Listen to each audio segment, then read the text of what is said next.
Hey everybody, guess what? It started to snow at my house, which means it's probably starting to snow at your house too. Well, we are on chapter 63, The Rowboat. The sun was shining, the fog was thinning, the robot was rowing. Roz was no thief, and she didn't like taking that old rowboat, but judging from its appearance, it had been abandoned years ago. She hoped it wouldn't be missed. Anyone who's rowed one of those boats knows you're supposed to face backward. That can make it tough to see where you're going. That wasn't a problem for Roz, however. She started off rowing normally, and after several strokes of oars, her head spun around until she was facing forward. And what she saw was blue sky, dark waves, and a sliver of green on the horizon.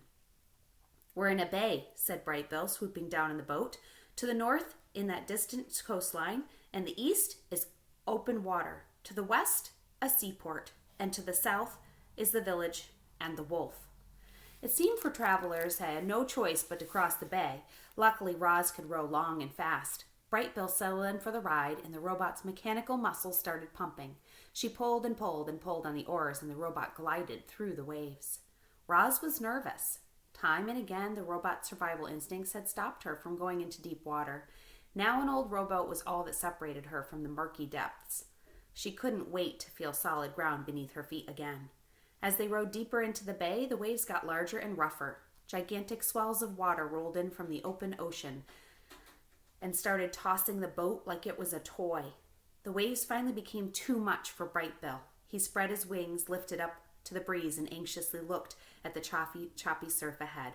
"Row faster!" he squawked. "I don't know how much more that boat can take." Roz tried to power through. She rowed faster and faster until the boat was skimming across the water.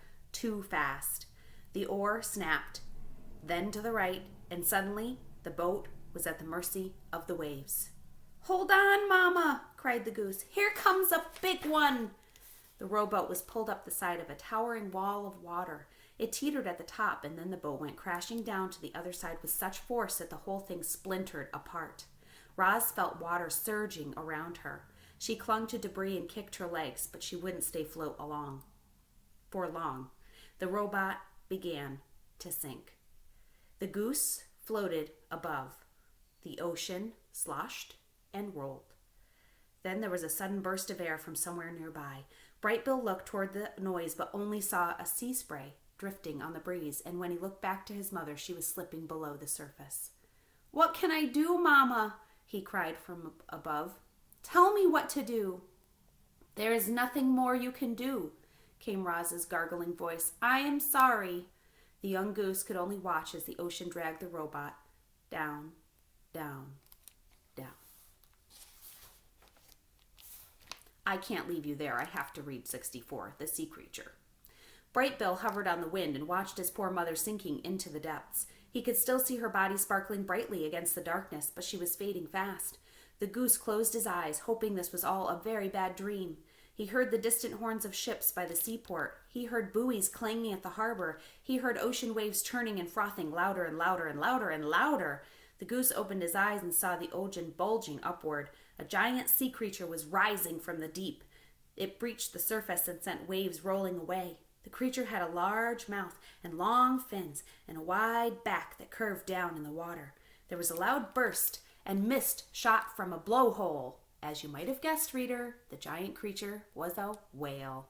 More of the whale emerged from the darkness until something sparkled in the sunlight. It was Roz. She was sprawled across the whale's back, wet, limp, but lifeless.